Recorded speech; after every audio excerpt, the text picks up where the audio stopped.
नमस्कार, मी उर्वी पंगत तुमच्यामध्ये तुमच्या सगळ्यांचं खूप खूप स्वागत करत आहे। आज मी तुमच्यावर लहान मुलांच्या डब्यासाठी किंवा छोट्या मोठ्या बुकेसाठी एक सँडविचची रेसिपी घेऊन आली आहे। ते सँडविच म्हणजे अगदी नेहमीचं सँडविच नाही बरं का। तर हे सँडविच बनवणार आहोत आपण कॉर्न आणि पालकपासून। मग जी मुलं पालक खात नसतील त्यासाठी ही अगदी उत्तम रेसिपी आहे। तर चला रेसिपीला सुरुवात करूया। आता इथे सर्वप्रथम एका कढईमध्ये मी 1 चमचा एवढं बटर घेतलेलं आहे। बारीक गॅसवर आपण उकडलेले 1.5 वाटी एवढे कॉर्न घालायचे आणि 1 मोठी वाटी एवढं पालक बारीक चिरून घेतलेला आहे तो ह्यामध्ये ॲड करायचा। चवीपुरतं मीठ घालायचं आणि छान अगदी सुकं होईपर्यंत आपल्याला हे परतून घ्यायचं आहे। आता तुम्ही व्हिडिओत बघू शकता ह्यामधलं पाणी सगळं सुकलेलं आहे। आता ते एका डिशमध्ये काढून घ्यायचं आणि त्याच कढईमध्ये आपण एक सॉस तयार करायचा।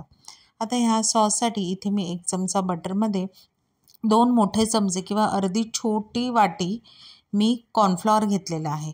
बारीक गॅसवरच कॉर्नफ्लॉवर आपल्याला छान असं भाजून घ्यायचं आहे।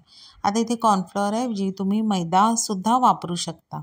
आता इथे गॅसची फ्लेम स्लोच ठेवायची आणि त्यामध्ये मी 1 मोठी वाटी एवढं दूध घेतलेलं आहे। आता बारीक गॅसवर दूध अगदी ह्याने व्यवस्थित अगदी फेटून घ्यायचं आहे, म्हणजे यामध्ये काय गुठळ्या आपल्या राहता कामा नये। हँड बीटरनेच इथे मी दूध जे आहे ते छान फेटून घेतलेले आहे। तर दूध कमी वाटलं म्हणून मी पुन्हा त्यामध्ये अर्धी वाटी एवढं दूध घातलेलं आहे। आता त्यामध्ये चिली फ्लेक्स, ऑरेगनो आणि काळी मिरी पूड घातलेली आहे। ते तुम्ही तुमच्या आवडीनुसार कमी जास्त करू शकता। आता इथे मी चीज स्लाइस घातलेले आहेत। जवळजवळ 7 ते 8 एवढे मी चीज स्लाइस इथे घातलेले आहे। छान चीज मेल्ट झालं की त्यामध्ये आपण परतून घेतलेल्या भाज्या ॲड करायच्या आणि 1 ते 2 मिनिटासाठी व्यवस्थित सतत परतून घ्यायचं। आता इथे मीठ टेस्ट करायचं कारण चीजमध्ये ऑलरेडी मीठ असतं।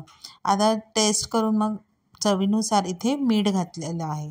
आता हे जी ग्रेव्ही जी आहे ती छान थंड झाली की आपण सँडविच बनवायला सुरुवात करायची। आता इथे मी ब्राऊन ब्रेड घेतलेला आहे, बटर लावलेलं आहे आणि चीजच्या स्लाइसला 1 मोठा चमचा भरून एवढा आपण केलेला जे मसाला होता तो त्यामध्ये घालायचा आहे।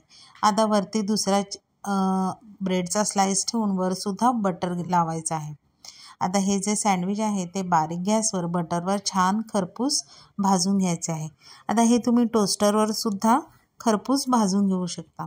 आता अलटून पलटून आपण इथे भाजून घ्यायचे आहेत।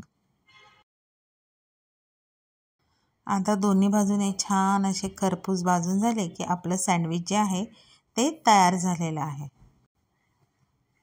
आता ते एका डिशमध्ये घ्यायचं, पूर्ण थंड झालं की त्याला चौकोनी त्रिकोणी तुम्हाला आवडतील असे कापून घ्यायचे आहे आणि सॉसबरोबर हे खायला अगदी रेडी झालेले आहे। आता रोजचं सँडविच खाऊन जर कंटाळा आला असेल किंवा लहान मुलं पालक तर खात नाही, मग अशा वेळेला हे पालकचं सँडविच तुम्ही नक्की घरी ट्राय करून बघा। रेसिपी आवडली तर रेसिपीला लाईक करा, शेअर करा, कमेंट करा। चॅनलवर नवीन असाल तर चॅनलला सबस्क्राईब करा आणि अशाच नवीन व्हिडिओच्या नोटिफिकेशनसाठी बेल आयकॉनला प्रेस करायला विसरू नका। तोपर्यंत मस्त